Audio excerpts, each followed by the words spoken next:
It grows deeper still, the more flame you covet. Flame, oh, flame.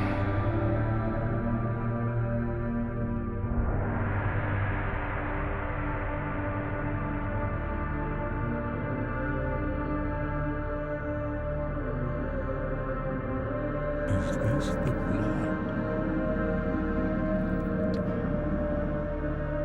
The blood of the dark soul. Kannst du noch see the flame flickering once again? Same blood surge. I can see it, feel it.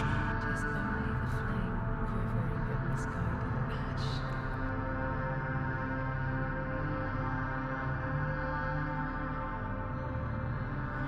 How many have fallen there? They stumble all night over bones of the dead and feel they know not what but care, and wish to lead others when they should be led.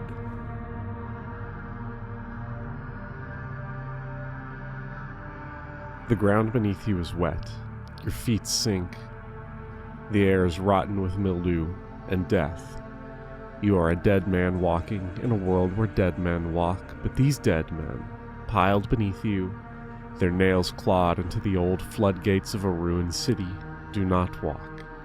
They rot, faceless, withered to slime, lost to watery muck, fated by a lost king to suffer the dark he feared. This is the New Londo ruins, the area of Dark Souls that has haunted me since the first time I drained the flooded city and saw the twisted corpses that were once home to its wandering ghosts. New Londo rarely receives its due. It's not confrontational like the cruel Blight Town or Sin's Fortress, and it isn't an unfinished nightmare funhouse like the discourse-laden second half of the game. It lacks the grand opulence of Anor Londo or the apocalyptic ash of the kiln of the First Flame. New Londo exists outside of Dark Souls. Directly underneath Firelink Shrine, the sun barely reaches it. Dark Souls' YouTube consensus bifurcates the game into two halves, pre- and post-Lord Vessel. The legend goes that the first half is pitch perfect, fulfilling the broken dream for 3D Metroidvania promised by Castlevania Legacy of Darkness, and the unfinished, catastrophic second half is Castlevania Legacy of Darkness.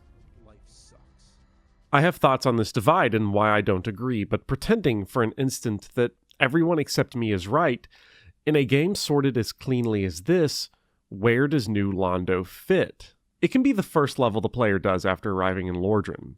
The incorrectly counted or perhaps misremembered Four Kings, the boss of New Londo, can be the third boss fight of the game. New Londo and the Four Kings can also be the final level and boss completed before the kiln.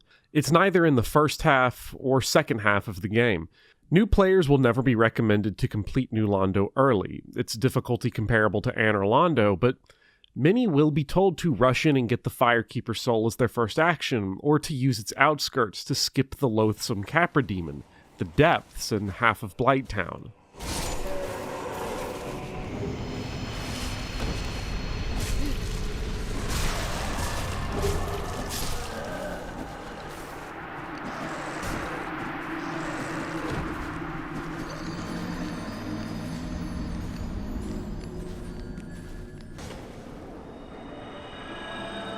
The only way to fight back against ghosts who are cursed beings is to become cursed oneself.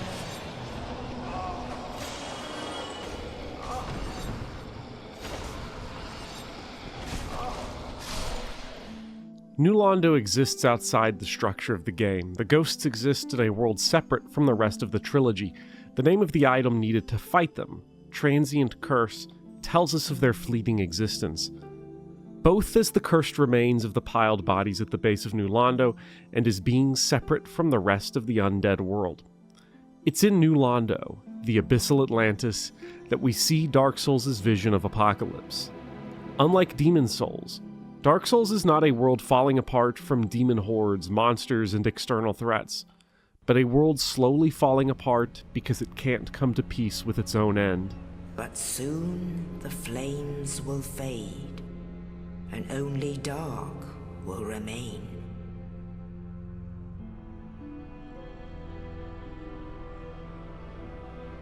Even now, there are only embers. And man sees not light, but only endless nights. Oh, that's all we need. Another inquisitive soul. Welcome to the second part of our 6-part Soulsborne retrospective. Last time we surveyed demon souls, and today we're going to begin looking at the rooms and closets and toilets built on top of demon souls' foundation. Today we turn towards Dark Souls and fall deep into the abyss and see how it metamorphosed from the demon invasion of demon souls into a quiet, introspective look at the end of the world, wholly unique among video games. In the age of ancients, the world was unformed, shrouded by fog. A land of grey crags, arch trees, and everlasting dragons.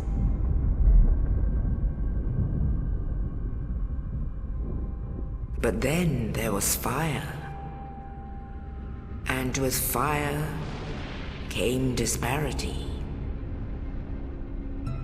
Heat and cold, life. The opening of Dark Souls establishes that it's a world built on disparity, life and death, light and dark, heat and cold, a feature foundational to our world and existence. Like the curse we afflict upon ourselves, these properties are transient, moving into and out of each other, and the state we find the world in, broken down and crumbling, is self-inflicted. Gwyn, Lord of Cinder, Heir of Sunlight, and Monarch of Gods, fears the oncoming Age of Dark and delays it.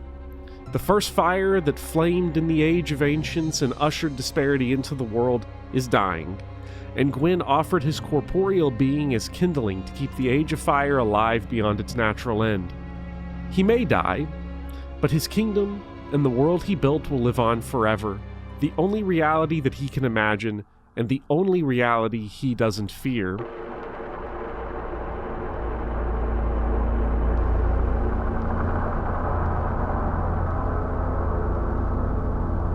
If the doors of perception were cleansed, everything would appear to man as it is, infinite. For man has closed himself up until he sees all things through narrow chinks in his cavern.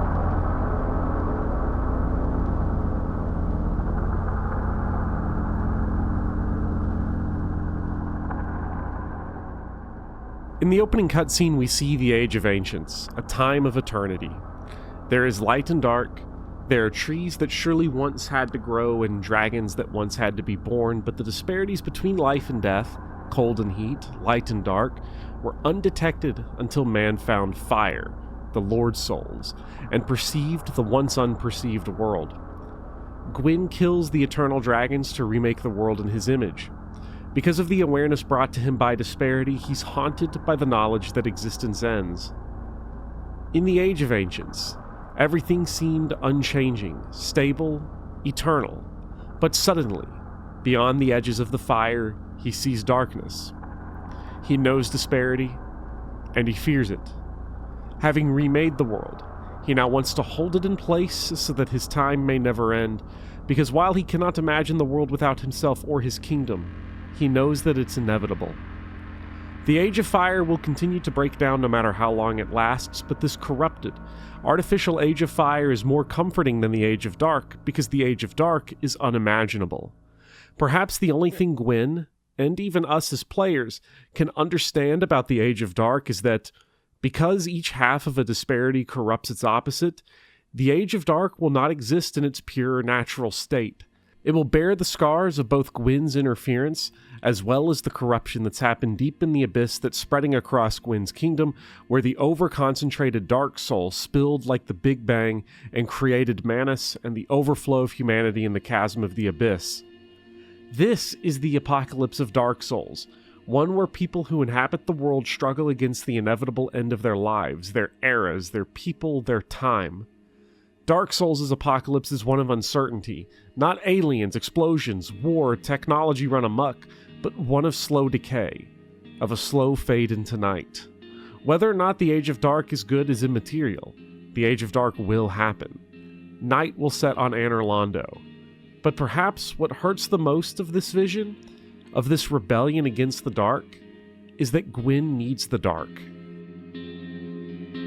Without contraries, there is no progression. Attraction and repulsion, reason and energy, love and hate are necessary to human existence.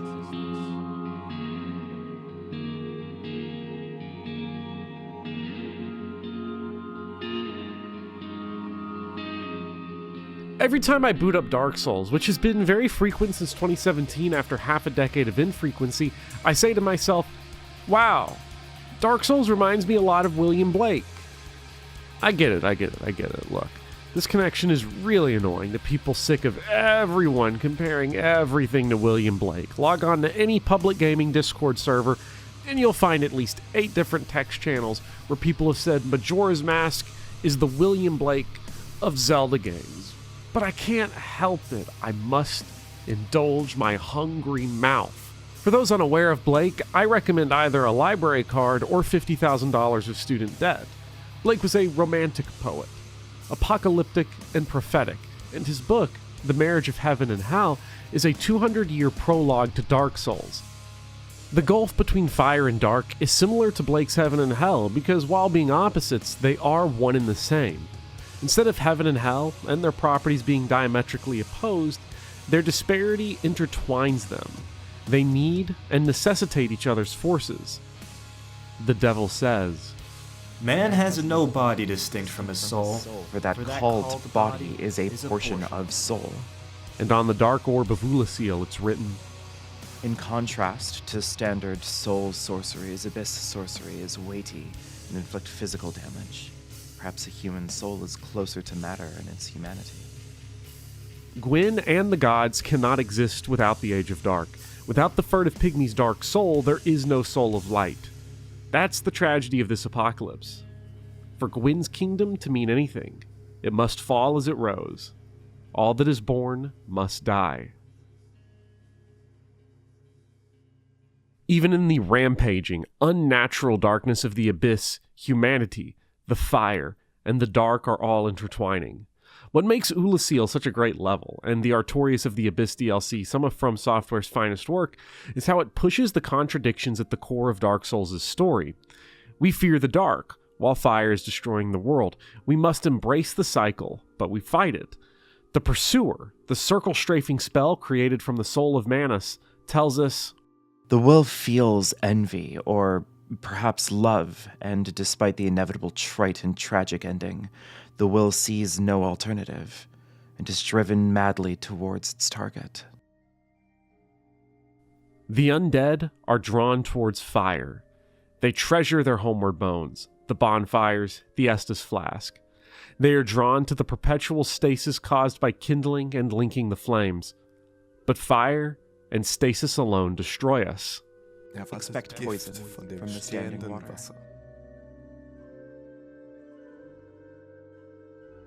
For some Dark Souls gameplay enjoyers, everything I just said is fanciful, nonsensical, gobbledygook. The lore boys are at it again. Most Souls players have no idea what's happening, who the bosses are, what the opening narrators are yapping about, why Ceaseless Discharge is the GOAT, what the deep lore deeply means, and that's a product of how all the Soulsborne games are told, except for Sekiro, which isn't Soulsborne. The storytelling style of Dark Souls is perhaps its most impactful design choice. Its style of removing most conventional present-tense storytelling and diffusing its narrative across NPC dialogue, item descriptions, item locations, enemy placement, and architectural design is not original to Dark Souls. This style shares a lineage with survival horror games that told their stories primarily through notes scattered about the levels, and this storytelling style is Dark Souls' most important iteration on Demon Souls. The worst game to ever happen to Demon Souls is Dark Souls. In the first part of this retrospective, I bitched and moaned about how Demon Souls, the best game of 2009, has been relegated to a critical footnote of sorts. If Demon Souls were a one-hit wonder like Spec Ops: The Line, a 7th-generation grime fest by a developer that wouldn't do much else, it would still have the mystique it once held in 2009.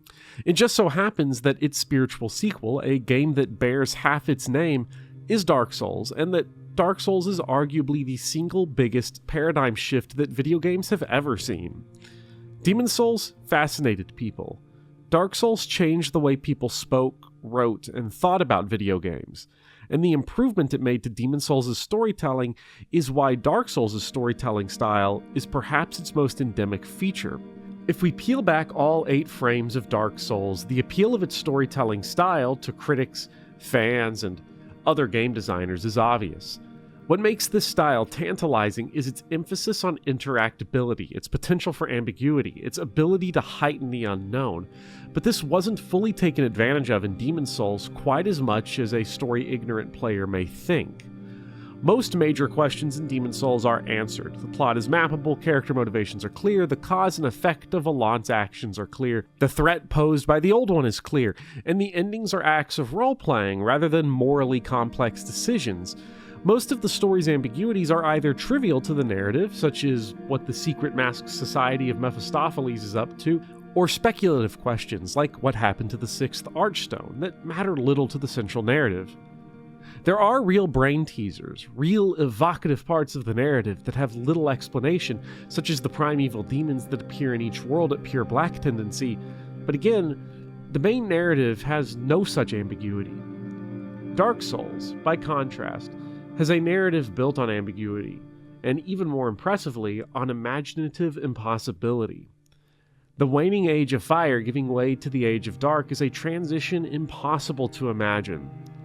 Unlike Alant, who on paper sought power for Boletaria but in reality sought for the end of the world, Gwyn's quest to prolong the Age of Fire is to stave off the Age of Dark, and the Age of Dark is what, exactly? Is it simply a continuation of the world, but an age of humans, a time where Gwyn's race, the gods, will no longer control the world and will fade into history's memory? Is it a time of eternal darkness? Does it look like the abyss that is consuming Ulasil and New Londo? Or like the gentle, quiet night of Anor Londo once Gwendolyn's illusory spell is broken? Close your eyes and imagine death. Imagine your life before you were born. You've seen what Gwyn feared.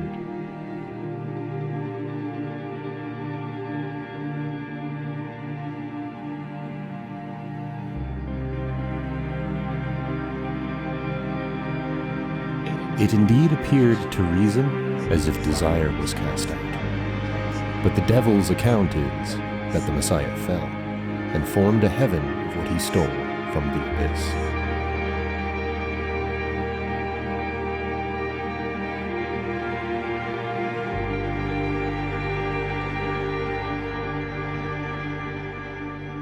Instead of awaiting the inevitable Age of Dark in oblivious peace, Gwyn's awareness, like the player trying to conceptualize the Age of Dark, has reconstructed reality.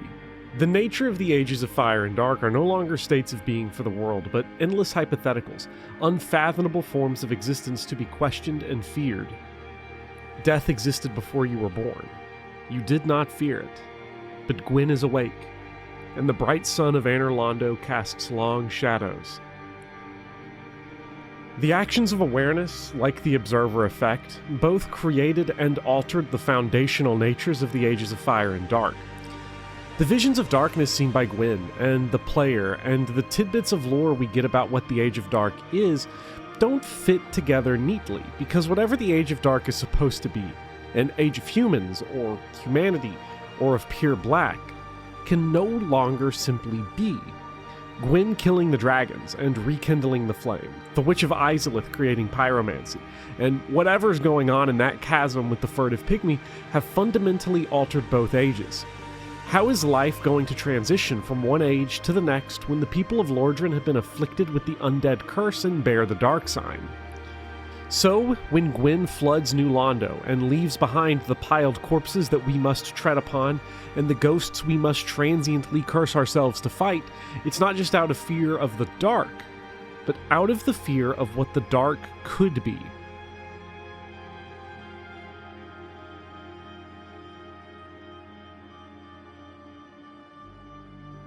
He who desires but acts not breeds pestilence. When he rode past, I seen he was carrying fire in a horn, the way people used to do, and I could see the horn from the light inside of it, about the color of the moon. And in the dream I knew that he was going on ahead. He's fixing to make a fire somewhere out there and all that dark and all that cold. And I knew that whenever I got there, he'd be there.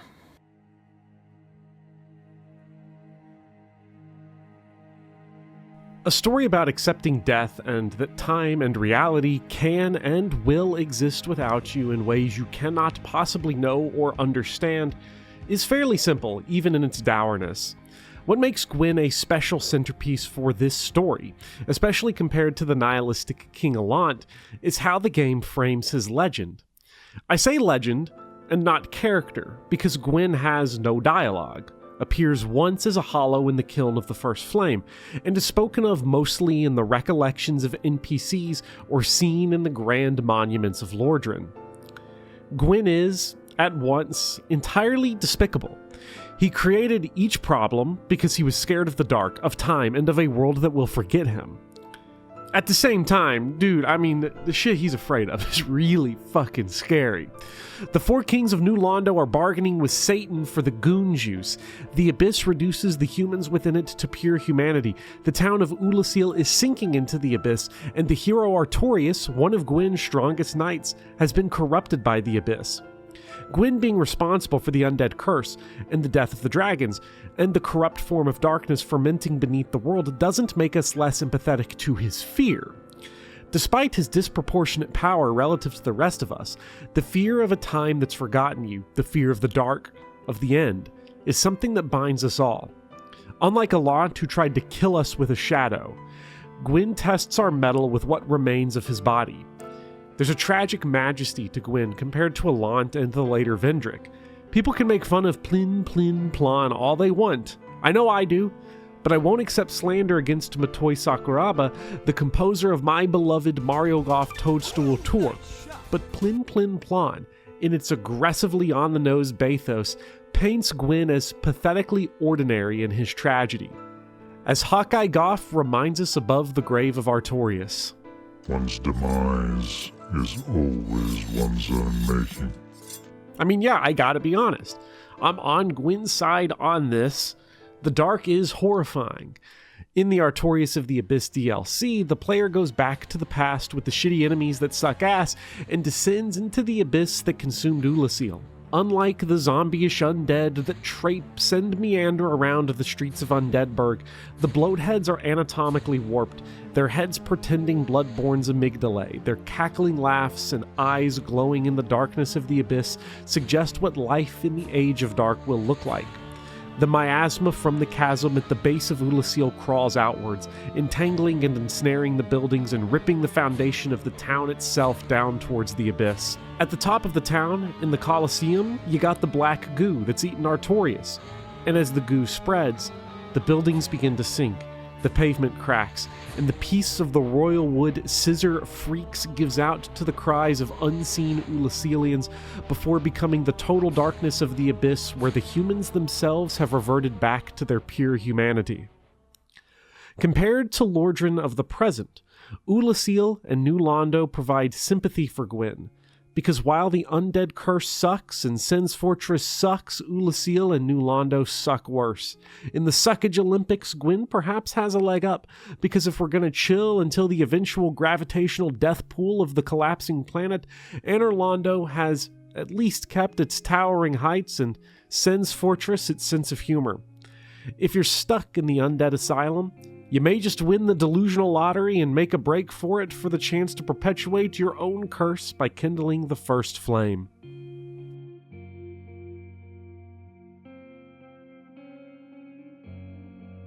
The ancient tradition that the world will be consumed in fire at the end of 6,000 years is true, as I have heard from hell.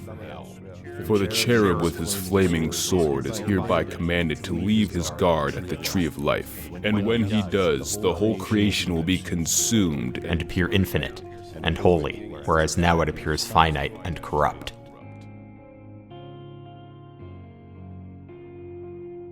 Throughout this whole series, you will notice that my interpretation of Dark Souls will change, sometimes in minor ways, sometimes in major. My understanding of the Age of Dark, of Gwyn, and what it means to kindle the flame will shift. I've already written the Dark Souls 2 and 3 part of this retrospective. I wrote it before this one. How's that for thematic? And my interpretation of Dark Souls will be different in that video than in this one. A smart fella may call me out on that inconsistency, but I've decided to preserve those inconsistencies to reflect why Dark Souls is uniquely strong. Demon Souls' narrative is largely solvable. One can wrap their mind fully around the game's story and hold it. Dark Souls resists that. Dark Souls accomplishes what only the best art is capable of. It constantly invites new interpretation. It constantly stimulates the imagination. A story that grows and changes seemingly on its own, both independent of and dependent upon its players. And conversely, this creates a resilience in its critical understanding. Every single video essay on Dark Souls talks about its second half, talks very poorly of its second half, of all the little and large problems that exist all over its late game areas. Slip and sliding in the Crystal Caves, copy and paste dragon butts in Lost Izalith, and Bed of Chaos are the demerits listed next to the inevitable phrase, flawed masterpiece. But that phrase is weakness and only used by cowards. In our YouTube landscape, flawed masterpiece serves to both praise a game to gain the critic's clout of recognizing genius, while flawed gives the critic the "I'm more observant and critical than the uneducated masses and the industry shills" clout. The way people talk about the second half of Dark Souls almost always comes off as bean counting, listing all the bad, annoying, frustrating parts, but all that criticism, no matter how uniform or widely repeated, has had no impact on Dark Souls' reception.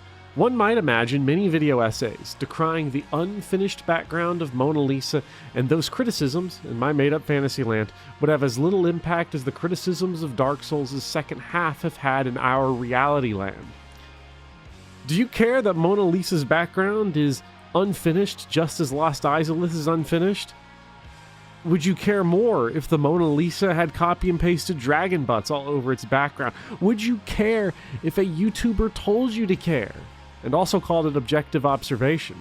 Go ahead and write your comment now about how disingenuous I am, how I'm rage baiting. Bed of Chaos is bad. Does its presence make Dark Souls an appreciably worse artwork? No. And that's a weird thing, isn't it? Why do Lost Izalith and its bosses have such little impact on the cultural importance and critical reception of Dark Souls? Are we so ignorant? Of all the Soulsborne games, Dark Souls is the most incomplete. Demon Souls, Dark Souls 2, Dark Souls 3, Bloodborne, Sekiro, Elden Ring, these are all complete games, certainly with holes and cut corners like every video game, but nothing that is left as obviously bare as what Dark Souls has in Lost Izalith. Like the French say, Dark Souls has a je ne sais quoi that overwhelms whatever shortcomings it has, and with how our imaginations like to run amok, the incompleteness of Lost Izalith elevates Dark Souls. Having it sit next to the painted world of Ariamis and Ulasil Township doesn't so much embarrass the game as it makes it imaginatively more tantalizing. The missing 5 hours of Erich von Stroheim's silent masterpiece Greed, or the lost original ending of Orson Welles' The Magnificent Ambersons, gives those films an aura they otherwise would not have. The studio-mandated ending of The Magnificent Ambersons is terrible. It makes the movie worse, but also makes the movie better, stickier, more unforgettable, because the issue isn't a failure of execution. This isn't bad art. It's compromised art. Technical limitations, studio interference, budgetary and time restraints. Those are problems that explain Lost Izalith and why it sticks to the imagination. What more is there for Dark Souls to give? If it were allowed to be completed, if it had the time and money afforded Elden Ring, what would it be?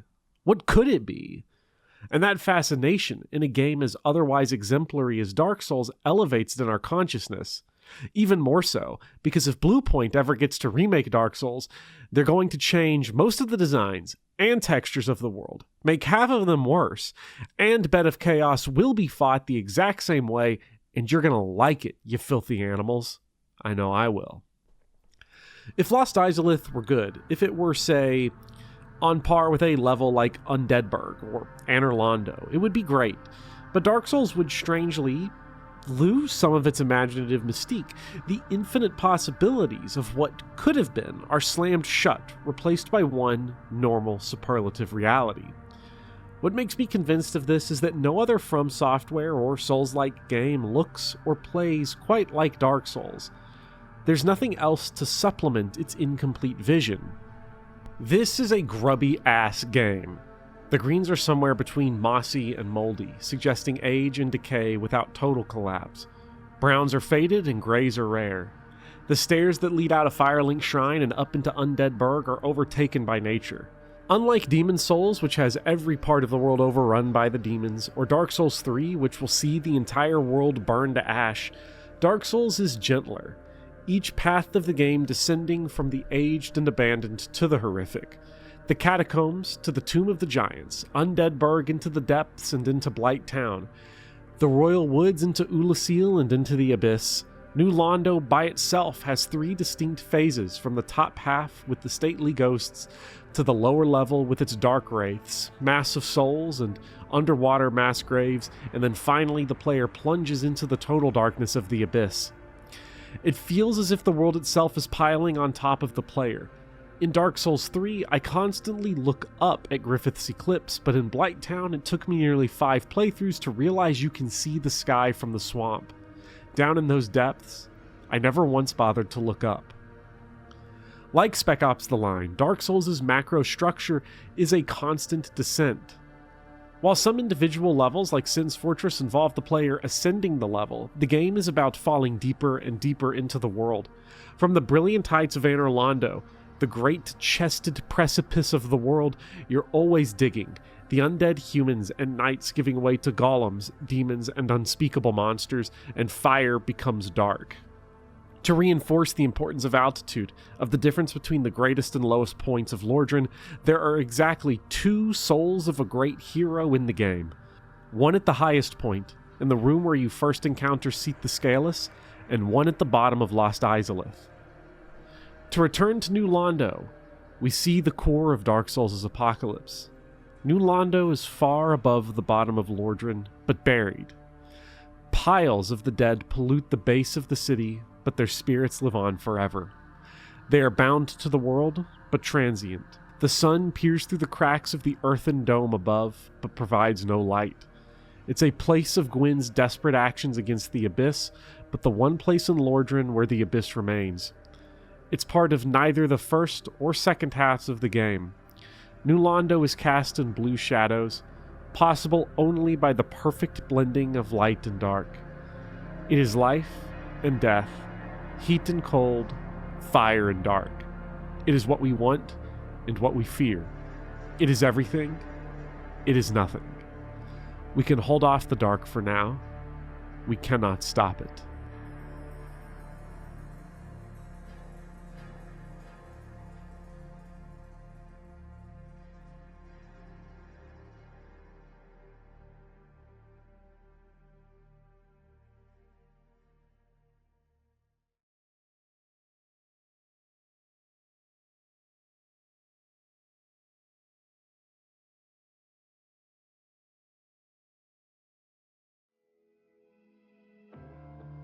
Thank you for watching the video. If you enjoyed it, please consider supporting the channel on patreon.com or on YouTube as a YouTube member. The links are in the description below. If you do, not only will you get early access to video scripts, videos, and Patreon-exclusive essays, but also to the Patreon-exclusive Game Club Discord server where every month we play a game together and discuss it. We just wrapped up playing Sin and Punishment and Sin and Punishment Star Successor together, and in March, we'll be playing Legend of Zelda, Oracle of Ages, and Oracle of Seasons together. Thank you, and I hope to see you there.